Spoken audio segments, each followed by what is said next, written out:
Torej, danes se potapljamo naravnost v Ljubljano 9. maja 1941. Ja, zanimiv datum. Komaj mesec po italijanski okupaciji. Točno. In samo 6 dni po formalni priključitvi, ko je nastala Ljubljanska pokrajina, in že imamo ogromno vojaško parado. Res je, ampak to ni bil samo mimohod vojakov, kaj ne? Nikakor.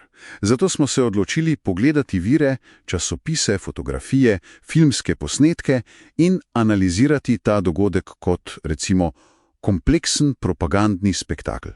In kaj nam ta spektakel pravzaprav pove? O sami okupaciji, o kolaboraciji, pa tudi o odporu, ki se je takrat že rojeval? Začnimo morda kar pri uradnem delu. Kako se je zadeva imenovala? Uradno je šlo za revijo oborožene sile ob dnevu vojske in imperija. Že ime samo je pač zelo zgovorno, ideološko nabito. Absolutno. Ni šlo samo za mišice, ampak za legitimizacijo, za vsiljevanje neke nove realnosti. Tako, pogleva, kako so to poskušali doseči. Kaj so recimo pisali časopisi? No, viri iz tistega časa so polni presežnikov. Govorijo o veličastni paradi, pa o mogočnem rimskem koraku, celo o navdušeni množici. Ja, cilj je bil jasen. Ustvariti vtis, da so Ljubljančani navdušeni nad novimi gospodarji. Ampak potem pride tisti zanimiv razkorak, ko pogledamo vizualno gradivo. Aha, misliš na tiste filmske posnetke Instituto Luče. Točno. Tam je slika malo drugačna, ne? Vidimo sicer množico ob cesti, ampak obrazi so večinoma resni, radovedni morda. Ja, nekako brezizrazni. Zelo malo je tistega spontanega navdušenja, v katerem beremo.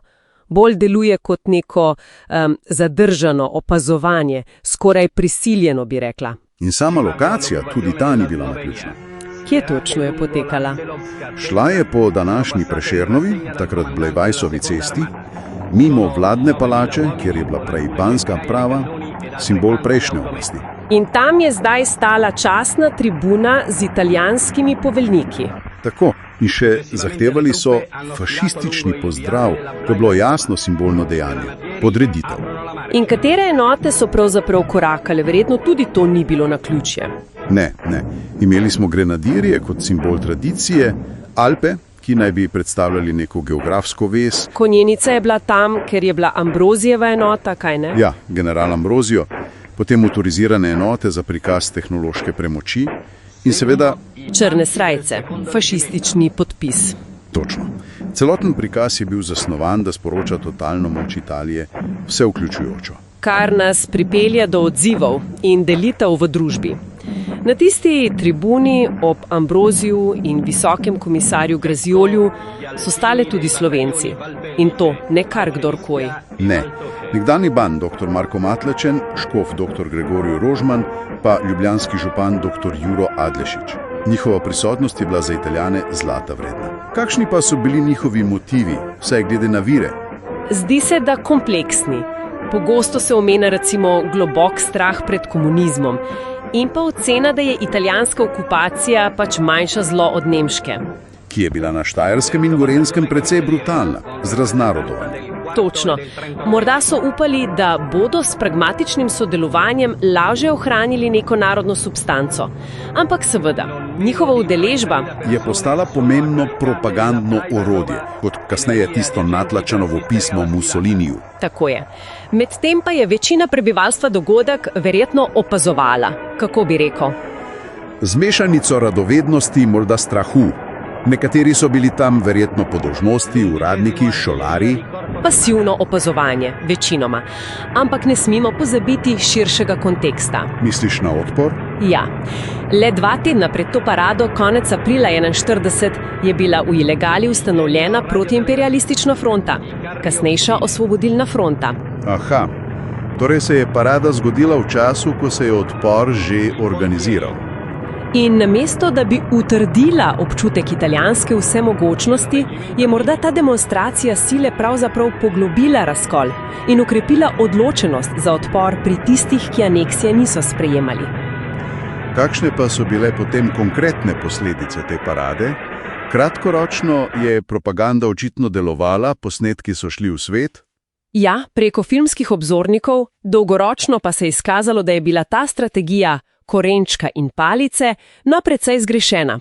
Že po leti 1941 so se začele prve akcije partizanov. In italijanski odgovor je bil hiter prehod k brutalnosti, ustanovitev vojaškega sodišča, streljanje talcev.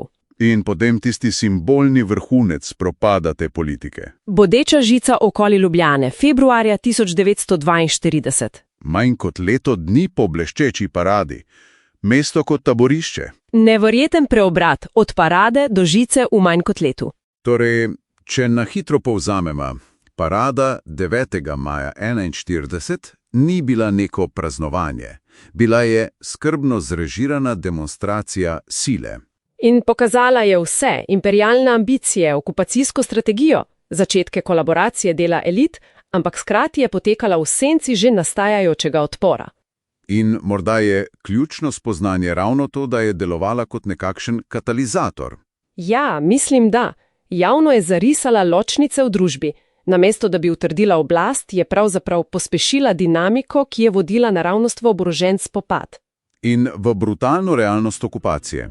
Bil je simbol temeljnega italijanskega nerazumevanja slovenskega nacionalnega vprašanja. Tako nekako.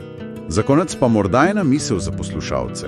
Kako se danes spomin na takšne skrbno zrežirane prikaze moči sooča z dejanskimi, pogosto zelo zapletenimi in tragičnimi izkušnjami ljudi, ki so to obdobje dejansko preživeli?